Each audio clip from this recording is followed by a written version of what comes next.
Boom, here we go again. If you have this, kind of mute yourself and turn your camera off. That saves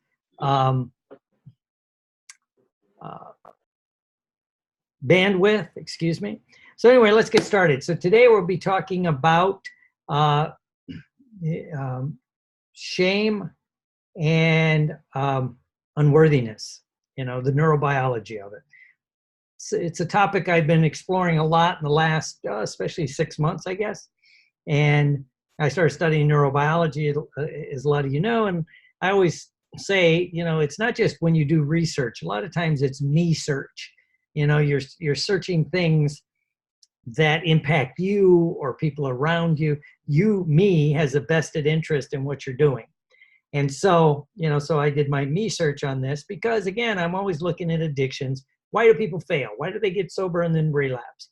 And then that kind of spreads out. A couple people, if you're hypnotist, NLP, or how many times you see people, we help them and they lose weight or they stop smoking, they make major changes, and then it doesn't take very long, or sometimes could be a couple years later, they seem to backslide back to that old behavior. Why? What's going on? And so, and they always, and addiction keeps doing more research and looking at things, saying things like, it's a disease of connection. But here's a different way to look at it, right? And that is shame and unworthiness. Guilt is, so first of all, we're going to start with what's the difference between guilt and shame. Guilt and shame, or shame.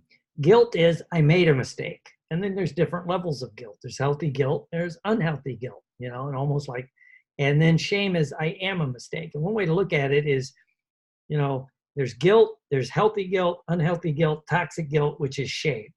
And we'll talk a little bit about that in a moment, right? So what's the problem? Well, one of the problems with using a word like shame or unworthiness even, or guilt, is you're using a psychological construct or a psychological term for basically what's a physical sensation that's not standardized across people. People feel these sensations differently, And so that's one problem. Another problem, it's a very loaded word, right? Shame or guilt or unworthiness, right? So I think my internet connection's not doing well today, probably because it's Christmas time, but it's a loaded word. People bring a lot of baggage into what that word means. So you want to be aware of that, right? So it's very cultural. A lot of cultures, they don't want to talk about shame, right? They don't want to talk about shame, especially if it comes from childhood, things like that. So that brings up denial. Oh no, my childhood was perfect, or whatever it was, or this event did not bother me, right? And then of course there's, it's the same about shame. You can get shame about shame. It's the same. It just keeps doubling up. And basically all of these things, it's a protective measure, right? And lastly, when you talk about things like, especially toxic guilt or shame, it's how do you use words to describe what's basically indescribable? It's a sensation, so you're trying to use a construct, and then you have to consciously think about how to say it, and of course, those of us trained in NLP and hypnosis know sometimes we do that. If you're in a negative state, we'll have you describe it because it pulls you out of it. But if you want to work with it or try to figure out what's going on, when they start describing it, then it can counteract the problem. So let's do a quick thing. What's the different levels of guilt? First, you have healthy guilt, right? And a lot of these things, because again, remember, we are social creatures, and the whole idea of a lone wolf is bullshit, right? And if someone says they're a lone wolf, they've been shamed, or there's something going on underneath that pulls them away from their group, because human beings by nature, much like a lot of the primates, cannot survive very well on their own. We need to be part of a group, a tribe, a system, if you will, a village, right? And if you get thrown out, that's a death sentence. It wasn't that long ago. If you got thrown out of your group, your tribe, your family, whatever, it was literally a death sentence. To being outed of that community was a death sentence. It's why it's so strong, right? And it's why it's built into us to keep us in a group, in a system, in whatever it is. So, and it's one of the ultimate survival mechanisms, and we'll talk about that, right? But let's look at it differently. First of all, there's healthy guilt. Basically, you did something that was socially or objectively wrong. Of course, I know it'll change by socials and cultures, but it's wrong. It would get you ostracized from the group, penalized by the group.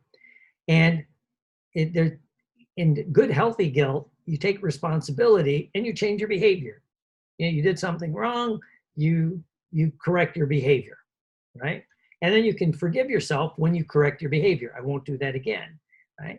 So that's basically healthy guilt. Keeps you in line. It's what keeps cultures growing and going and doing all those kind of things. And it could be from the external and somewhat internal. And then there's unhealthy guilt, which is basically you have unreal standards. You're trying to please adults who have unreal standards, right? And then basically it's perfectionism, because you have a standard that's basically unreachable, like perfectionism. And so then you feel guilty that you can't achieve it, right? And then also with it kind of goes with the next level, which is shame, which is you're fundamentally flawed or worthless. And a guilt is I made a mistake. Again, shame is I am a mistake, right? And shame goes one level more, where you want to withdraw, you want to pull inward because somehow you feel defective, you want to disappear, so you pull in, right? And again, when you get into unhealthy guilt or even shame, a lot of it is you beat yourself up for you don't know what you don't know. If you make a mistake and you didn't know it was a mistake, you could say, I didn't know that, and then you correct the behavior. I didn't know the speed limit was 25 here. You'll get a penalty, but you'll correct the behavior. You don't beat yourself. I should have known. God damn, I should have known. But how many times do we see people beat ourselves up, even though we don't know? I should have known how to do that. Why would you know how to do that, right? If you don't know how to do it, you don't know how to do it. And this goes back to unhealthy guilt and or shame, right? So what are some of the issues that come with this? Well, basically, and a lot of this comes from me studying addictions, but then when I spread out from the addiction world, and again, my internet may be going in and out, so it might be pixelating. I apologize. You feel hollow inside. Many times you hear people with an addiction talk about they have a hole in their soul, a hole in their heart, an empty heart. That's where I got the title, the empty heart, right? And then if it's an addictive, maladaptive behavior, which is what an addiction is, alcohol, drugs, eating, sex, toxic relationship, it seems to fill that hole. That's why you hear addicts and alcoholics say first time they had that drink or got high was the only time they felt normal, or they only feel normal when they're in a toxic relationship because they're treating me the way I feel I'm hollow inside. I feel like a fraud. So that's, whether it's alcohol, drugs, all of the addictions, all of those kind of things, the toxic relationships, also self-sabotage and everything. You never quite achieve at the high level because first of all, you're going to set an unrealistic expectation for it maybe, but even if you start achieving it because you feel hollow on the inside, it doesn't feel connected and you self-sabotage it, right? It's kind of like talking to someone after I started thinking about this and talking about this with people, and this person goes, well, I never do anything right, da, da, da, da, da. And if you and I knew this person, so I'm pointing out some of the things they do right. It's why what most therapists do is wrong, and I was guilty of it. And they're like, they pointed out the 3 or 4 things that they were vastly successful at, and they kind of went, yeah, but that's really not like me. What's really like me is the not good enough, right? So let's talk a little bit about the neurobiology of shame, or toxic guilt, right? And even guilt a little bit, right? But when it gets to the next level, it has the same physiological responses that are very similar, if not exactly similar, to true life threats, right? And what really happens when it really kicks into the highest level, you lose your ability to have your control over voluntary behaviors. You can't move. it gets to the deeper part of the brain. You have fight, flight, or freeze, right? And when you get down to that freeze kind of thing, that is where you totally just pull inside yourself. And when you're feeling it, it's like you've been kicked in the gut. So you feel it, it's felt below the diaphragm, right? And anything can set it off, real or vividly imagined, but the neurobiology is your system shuts down. That's what begins to happen, right? And again, there's no defense, right? And once it kicks in, there's no defense. Some people withdraw because of shame, right? It's debilitating.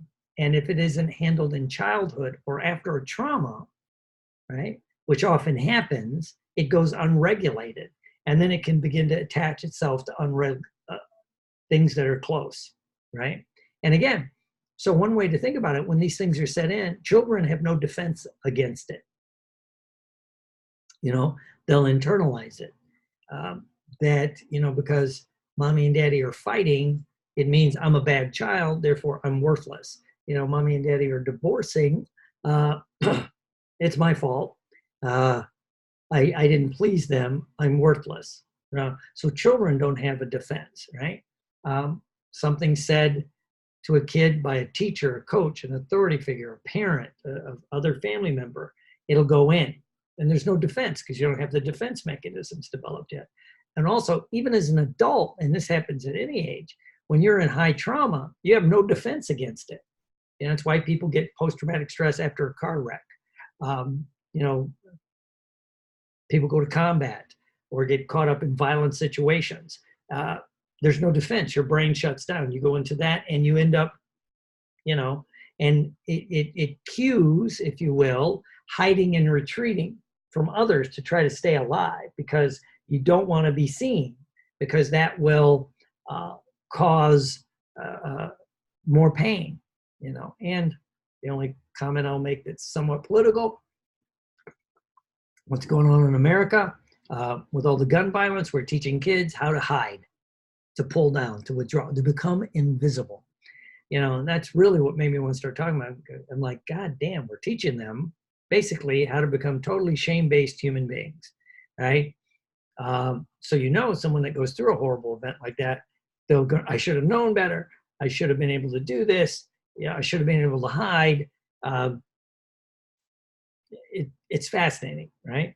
So there's no defense against it once it gets set in.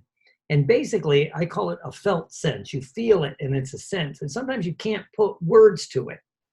It's almost indescribable. It's just a sense. And again, going back to it's a loaded word, so I have nothing to feel shame or guilt about. Maybe you don't. Doesn't mean you don't feel it. Then you're intellectualizing it, right? It's underneath it. And it's that inner sense of unworthiness, unlovable, incompetent, of not being of any value. And it's a reflection, if you will, of the relationship we had when we were developing, maybe as children. And again, I'm not about blame, but parents, authority figures, teachers, coaches, family members, things like that. Or what I would call impactful years when you're going through high stress situations.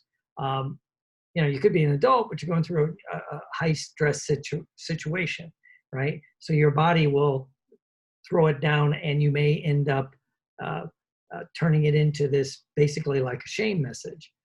And so a lot of these things we get, is it a message you actually heard growing up that your father, teacher, mom, coach, someone said, or is it that maybe they said it, did they say it to you? It's just fascinating. It's a felt sense, and it can impact you later on. Now, insight doesn't really work. We'll bring the shame to the surface or the event. Now you'll look at it as an adult and realize that little you couldn't have defended yourself, or that person that got beat up or raped or some trauma. You can look at it objectively, and the insight wowould change it. That's not true. All the research and everything, it doesn't work. It just makes you insightful. In fact, people may agree with you consciously, and it's like a hardening effect. They're agreeing with you here, and it's becoming harder here. because now sometimes it comes across as judgmental from the people trying to do this to you, right? It's why if someone's really in shame, in guilt, in that toxic place right then, responding with love is actually counterproductive, because they can't feel it. They're shut down. It's like, uh, and it can compound it, right?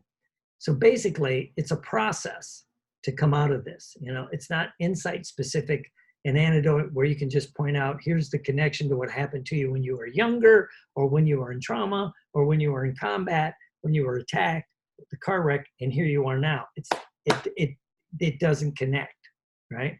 And trauma and what you see in shame is a very specific body posture.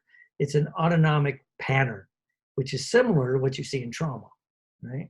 And again, like I say, love is the wrong response, right? Because someone that's in a posture of shame, toxic guilt, when they pull in like this, or they want to withdraw, right? They're pulling away from it. And when you try to reach out with love, if you will, with caring and compassion, it can have a counterproductive thing. I'm not saying especially at the beginning, right? It's much more impactful if you change the posture of it, and then the heart opens up, then you can help to reprogram. Because shame is basically a meaning-making belief system, right? And self-blame is universal in chronic trauma, right? And because so many people are traumatized by so many things, and again, you can't judge someone else's trauma by what you've been through. Some people, I don't know why how can they have post-traumatic stress? It was only a little fender bender. I don't know. Some people can have that. And then we'll add guilt to it.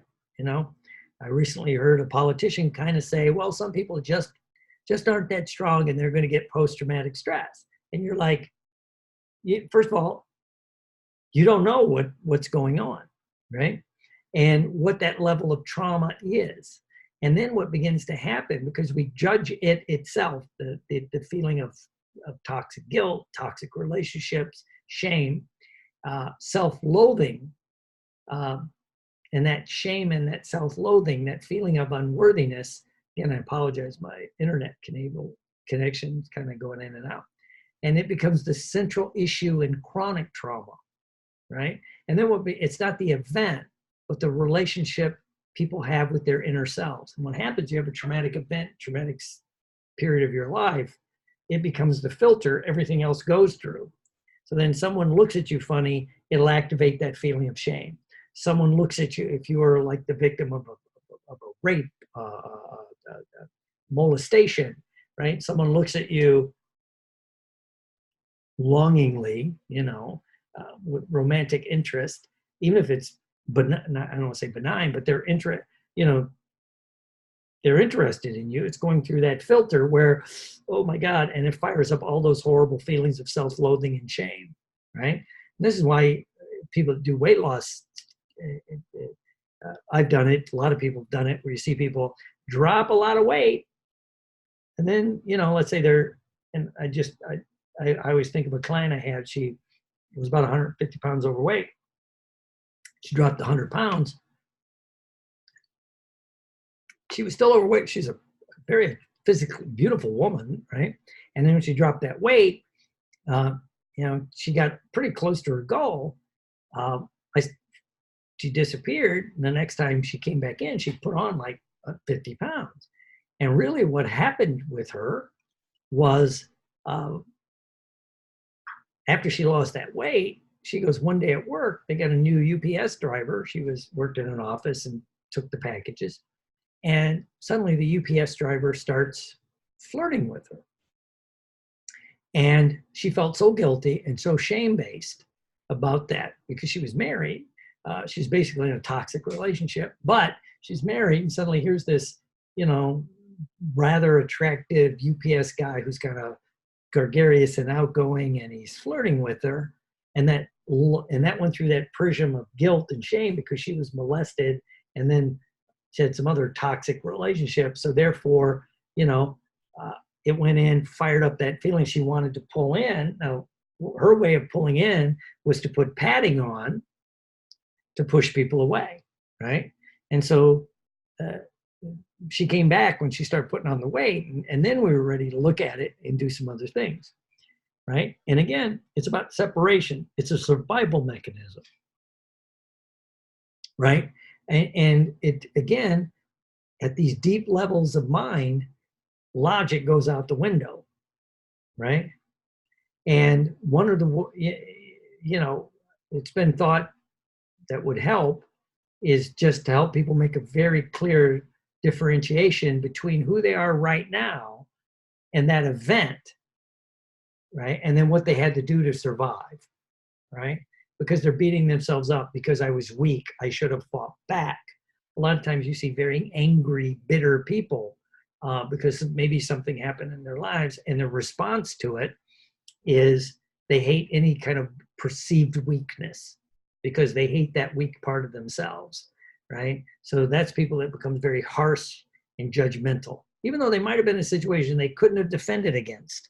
They couldn't have defended against, so they're going to become very harsh with other people because they hate that feeling of being vulnerable. Maybe their first love, betrayed them, right? And so now they're very harsh and judgmental in all relationships. Then when they see people in love, they make fun of it, right? Because it's a survival mechanism. So basically you have to re-script the event and all the processes with it, right? And again, this first little webinar, I'm just putting it out there, ideas. I'm working on something with it, right? So you can reframe or redo it, but shame or the unworthiness feeling, feeling flawed, defective, can also develop through the absence of good, not just the presence of bad. So what that means is, to me, it means bad things can happen, trauma, abuse. That's going to give you shame, guilt, remorse, especially if you internalize it. Well, they attacked me because I deserved it. My family threw me out because I don't deserve it. So, there was bad action, bad events, right? But what if there's just an absence of the good, where you don't feel loved? And again, if you're the person, one of your primary caregivers, is very harsh and judgmental, and not accepting of who you are, that will make you feel shame, right? And it could be, that's why they say it's generational, but if you don't feel loved, you don't feel accepted. And again,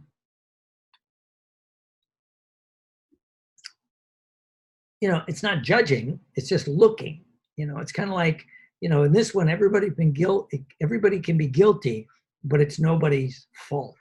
Again, because your parents or the caregivers, teachers, authority figures, they were taught the way they were taught. So they're passing it on, right? But again, if it comes in that you're not loved, you're not accepted, you're distant, you don't know how to have a relationship.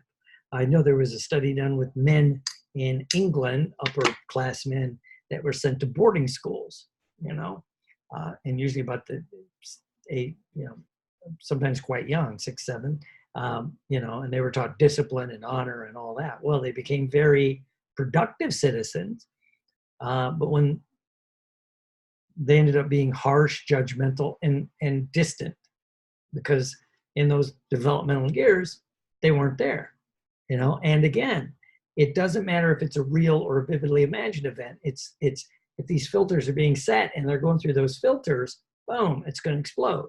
We see that a lot with children that go through where their parents split up, right? And it depends on the age where the parents split up. They internalize it. It's their fault. And of course, and then, you're trying to tell a 7-year-old that it's not their fault. They may internalize it, and then they'll grow up and they won't trust people. You'll see one of your caregivers basically destroy another one. If not physically, physical abuse, you'll internalize that. Could be emotional abuse, could be emotional neglect, it could be all kinds of things. So, and again, one way to reframe it a little bit is it's an experience that people have that's meant to motivate them to change in some way. That should allow them to reconnect with others, but instead it causes them to pull back from others, right? Now we can know all this consciously, but it doesn't really work at the subconscious level. So what you have to do is you have to reprogram the subconscious mind. I always say change your mind, change your life, but it's a lot more difficult than people make it out to be. Well, one of the things that works is the power of groups. Because when you get in a group and you have shared experiences, and this is why I'll use like a 12-step program, AA or Alcoholics Anonymous or Narcotics Anonymous, and that where, and you'll always hear like people that get in those programs say the first time they could share about drinking the way they drank and people accepted them without saying, you're crazy. That's shameful. How could you do that? You left your 2 young babies and alone with your 10-year-old child. That's shameful. And so they don't want to share. And you get in a group and you'll get some support. It's not that they agree with the behavior, but they know what it's like. There's that shared connection, because people talk about connections. And again, if you're coming from this place, you can't connect up here. Maybe you need to connect right here, right now, and right here, right now, right here, right now. And people with shared experiences can do that. And when it even comes from trauma, some of the research says the best supportive ways for veterans, let's use that, with post-traumatic stress is groups led by people that are full of people with post-traumatic stress from combat. They share it. They understand what it's like. Other people might not, right? And I don't want to tell horror stories, but it makes sense, right? Or even, people that share information. There was, right after September 11th, 2001, when the attacks happened in New York City, there was a lot of research done on how we're going to help all these people. I mean, 23,000 people died in the towers, right? And it was traumatic as heck, right? The power, not just the people killed in the towers, but then, people saw it. They saw the planes flying into the towers. You saw people jumping to their deaths from the towers. And then, people, if you lived in that area, well, most people knew someone that might have got killed in those things. So it's horrible. And so they geared up for, what's going to help these people. Of course, the psychologists, psychiatrists, all these people got together and they came up with a plan. And the 2 things they could recommend, if I remember right, was basically Freudian psychoanalysis and cognitive behavioral therapy. And a couple of reasons for that. One is the Freudian thing. New York City is still the base of that. So basically, it was a politically connected group, and cognitive behavioral was the most powerful group in that psychology and that. So that's what was recommended. Well, then I think it was 2 years later, they went back and found very few people reached out for help. So when they went back and found some of the people that went through the trauma that were doing well, that were willing to talk about it, they talked about things like massage. They started going to massage. They started taking yoga, martial arts, qigong. They joined groups where they talked about it. For a while they had survivors groups that at first were shunned by some people, but then people could talk about the feeling of loss, the feeling of this. People shared it, and it got out, right? So there was that, right? So that's one of the ways out is shared experience, groups, reconnecting, feeling needed, right? And again, the general thing is one of the best ways to help people out of that is if they can connect with something that gives them a mission greater than themselves. Because when you're helping another, and again, you go back to the 12-step programs, you go back to some of those even spiritual groups that do outreach to other people, it's the idea of feeling needed. Especially if you're in a family and you felt like you were a burden, you weren't supposed to be there, you were a mistake, right? So suddenly you're around, people that are helping. It's why also there was a study done with why like equine therapy does so well for PTSD veterans. They feel needed by their horse. They're taking care of their horse. Some of the pilot programs done in prisons where they give prisoners abused dogs, right? They work great. They work great. The research is fabulous. Of course, what does our government here in America do? They cut the funding for that stuff. So anyway, so the idea of feeling needed. Shame is the labeling that gets people caught up, and basically I did something bad, therefore I am bad. That's the second level. If there was something went on and it was a bad thing, therefore I'm a bad person. This is especially true in ex-convicts groups, addiction groups, things like that. The behavior was bad. Does that mean you're a bad person, right? Or did you just do a bad thing? Right? And a lot of this is about being accepted, because one of the true ways around shame, guilt, and unworthiness is feeling accepted. So I just wanted to do a quick thing. I'm just kind of really beginning to experiment with this and look at some cool new things. So there'll be more to come as we grow.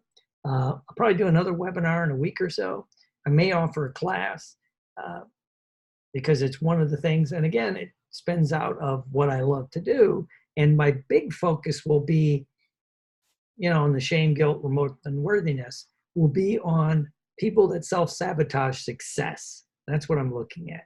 You get to this level and you blow it up, so you have to drop back. You get to this and you drop back. You get the boom, And I was really thinking about that recently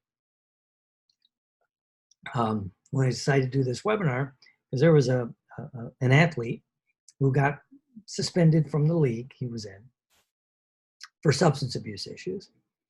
Right? So he goes through treatment, gets clean and sober, gets reinstated.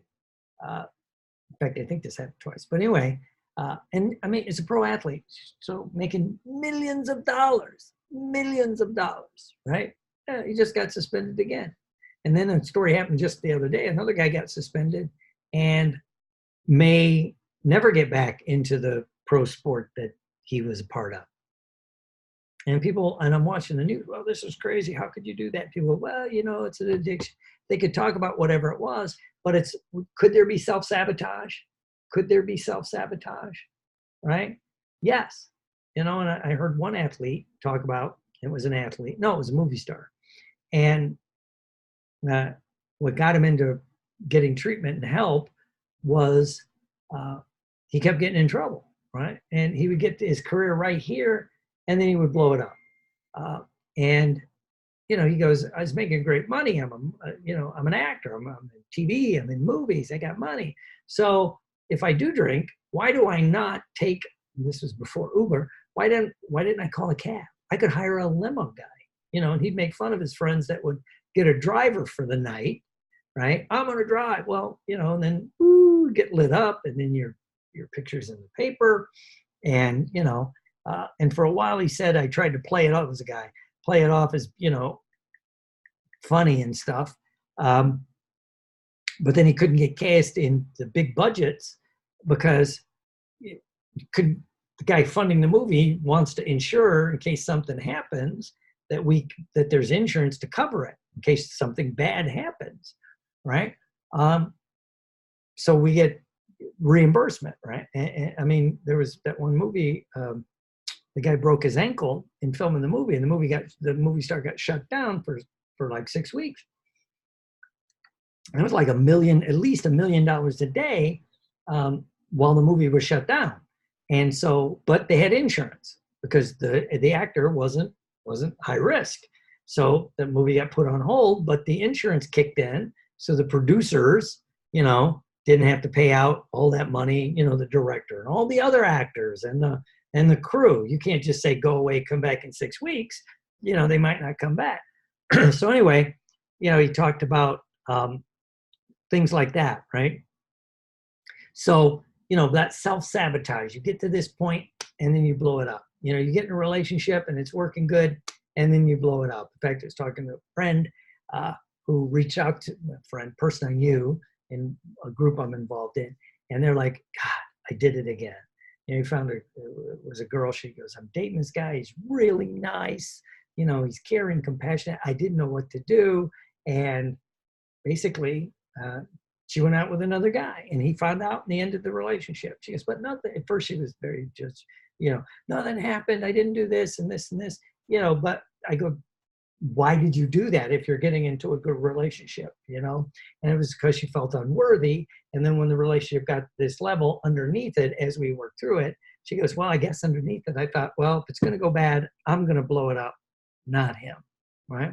So that's the kind of thing. That's what I'm working on. That's what I want to explore. And that the next webinar will be coming up about that.